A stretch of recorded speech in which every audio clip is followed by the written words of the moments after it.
નમસ્કાર દર્શક મિત્રો, સાવરકુંડલાની રફતારમાં આપનું સ્વાગત છે। અમરેલી તાલુકાના શેડુભાર ગામમાં છેલ્લા 2 દિવસથી ખેડૂતો ભારે મુશ્કેલીનો સામનો કરી રહ્યા છે। શેડુભારથી ઝરખિયા તરફ જતો મુખ્ય માર્ગ રેલવે ગરનાળા વિસ્તારમાં માટીકાપ અને ગારો વરસાદી પાણી ભરાઈ જતાં સંપૂર્ણપણે બંધ થઈ ગયો છે, જેના કારણે ખેડૂતો માટે ખેતી જરૂરી કામગીરી તેમજ વાવણી કામથી વંચિત રહ્યા હોવાનું જાણવા મળી રહ્યું છે।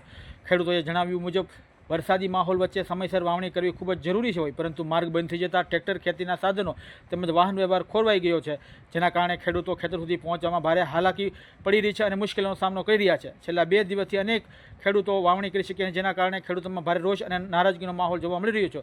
ગામ લોકો અને ખેડૂતોનું કહેવું છે કે આ રસ્તાની સમસ્યા લાંબા સમયથી યથાવત છે અને અનેક વખત રજૂઆત કરવા છતાં આ પ્રશ્નનો કોઈ યોગ્ય નિરાકરણ આવી શકેલ નથી।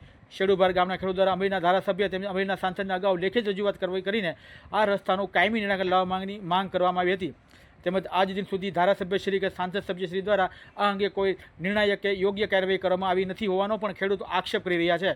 ખેડૂતોએ વધુમાં જણાવ્યું છે કે વરસાદી સિઝનમાં દર વર્ષે આ પ્રકારની સ્થિતિ સર્જાય છે, જેના કારણે ખેતી, વાહન વ્યવહાર અને ગ્રામજનોએ અવરજવરમાં ભારે મુશ્કેલીનો સામનો કરવો પડે છે।